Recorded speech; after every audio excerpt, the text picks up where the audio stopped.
Good afternoon, everyone from Geneva, from the headquarters of the World Health Organization. My name is Tarik Yasharevich, and I will be with you today with our guest to speak about advice World Health Organization is doing to people around the world who are getting ready to travel. So this Facebook and Twitter Live is about travel advice that we are giving. We have been receiving a number of emails from general public in past weeks, so we try to compile the list of questions that we have been receiving the most, so we can try really to give you the best possible advice when it comes to travel. With us today is Dr. Carmen Doler. She is the head of the Secretariat of International Health Regulations, and she will try to help us to answer some of these questions.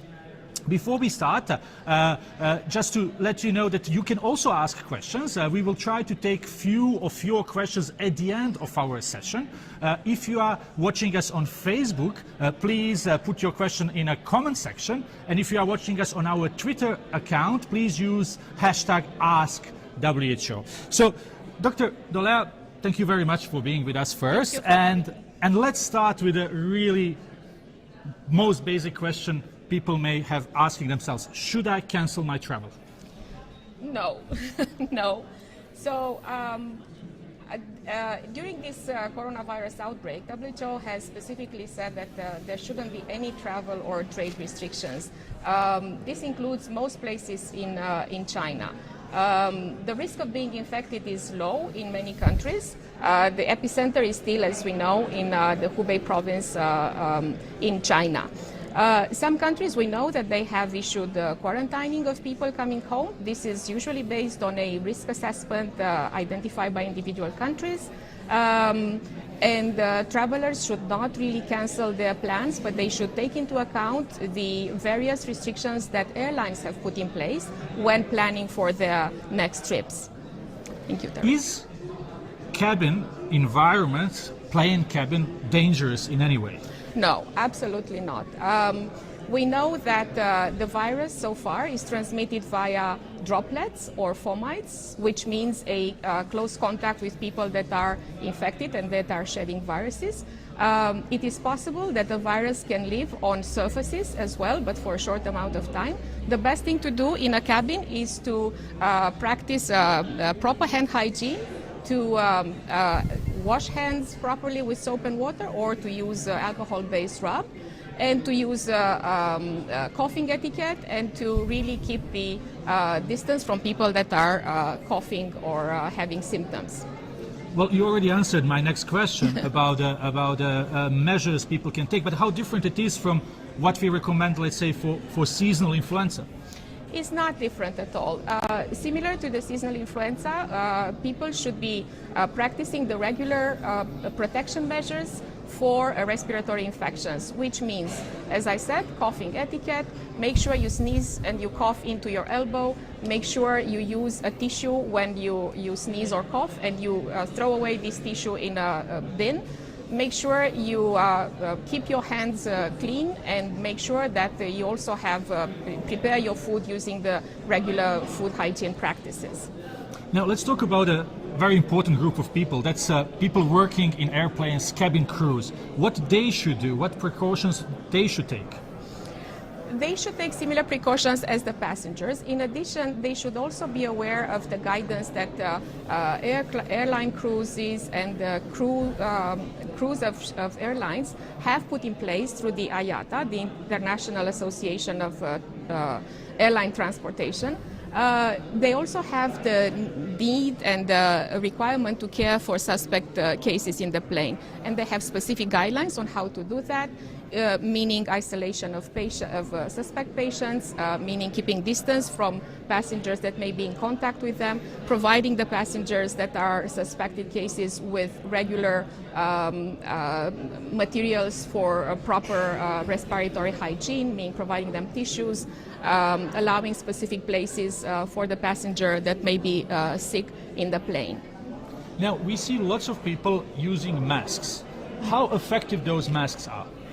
The masks are very effective for protecting people that are sick from preventing them to shed the virus or to transmit the virus onward. For people that are not sick, masks are not very effective. It's also important to make sure you use the mask properly and to not touch the exterior of the mask, even if you are not sick.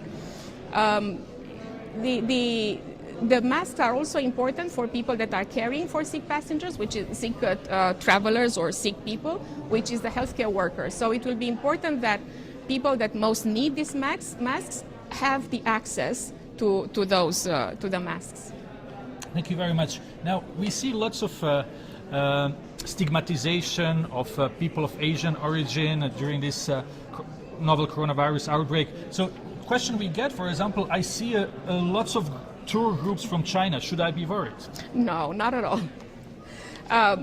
The virus originated in China, in specific provinces in China, and the Chinese authorities have taken extraordinary measures to protect the world for spreading externally the virus. That means that people from other provinces are not at high risk, and they shouldn't be discriminated or stigmatized for just being coming from a country that has one province with large numbers of outbreaks. What precautions should be taken by airport workers?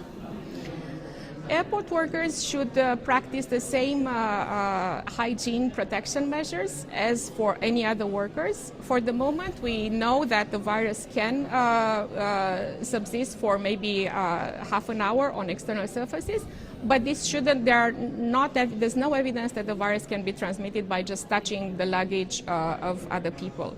So airport workers should also be aware of where they can have the protection equipment. They should be aware of the rules and the procedures that are in place in the airports in line with the regulations of international health regulations, and should themselves protect themselves from getting the virus through the regular measures that we have mentioned before.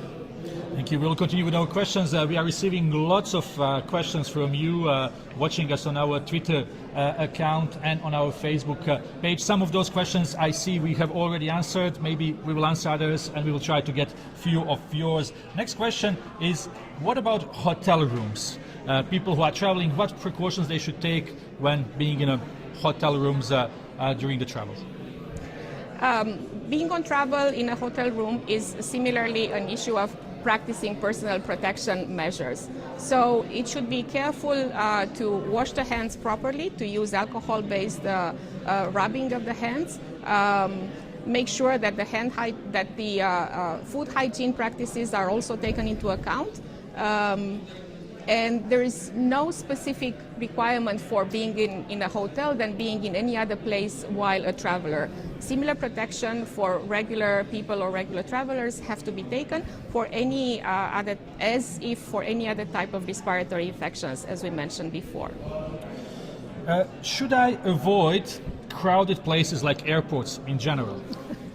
If you have to travel, you have to go to the airport. However, if you want to reduce your risk of being infected, it's true that staying away from people which may be suspected cases, it may help you to reduce your risk.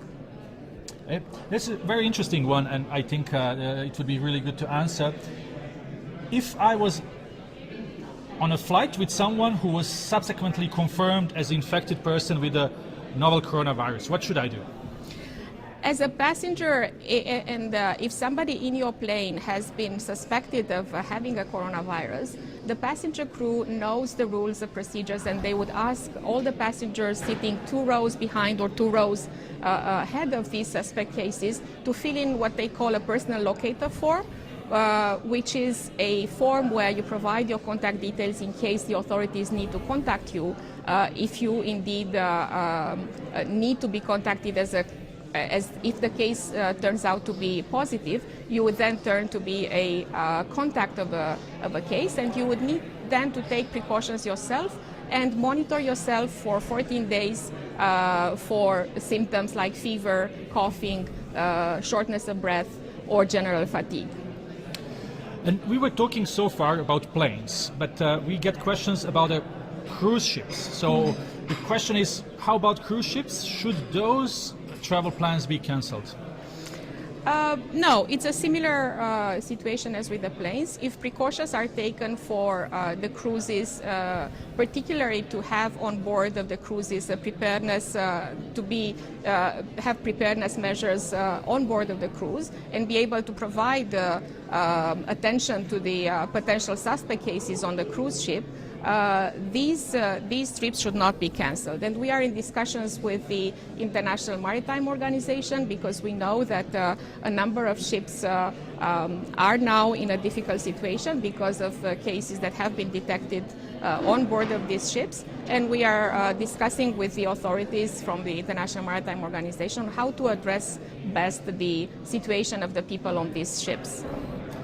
Thank you very much. We may now try to answer some questions from the public and questions that come regularly. You already touched upon that, but people want to be clear, is this airborne virus or it's just droplets? This is droplets. This is not an airborne virus. The virus is transmitted via droplets from people that are coughing or sneezing and they are at very close contact with somebody. So for the moment, we know that the virus is not an airborne transmission. Thank you. We have a question from Bien2. How to protect a baby on an airplane, given that baby cannot wear the mask? The baby should be protected by the parents in the same way that the parents are protecting themselves. So keeping them away from people that may show symptoms, that may cough or sneeze. Try to keep the baby close to the mother or the parents so that he or she doesn't get into contact with suspect people on the plane. We get a couple of questions on hand hygiene. So, for example, Mahmoud Mohammed Amar is asking, is it enough to wash hands with the tap water or it must be washed with the antiseptic products or alcohol rub? We have another question from Nigeria, from Folorunso Adulamo, saying how many times per day we should wash hands. You should wash your hands as long as they get into contact with dirt. So for hands that are dirty, you use soap and water and you wash them properly. As for any type of hand hygiene measures. If your hands are not dirty, you can just use alcohol-based rubbing. So it's not a matter of fixed how many days, but as long as it is required for you to keep a proper hand hygiene.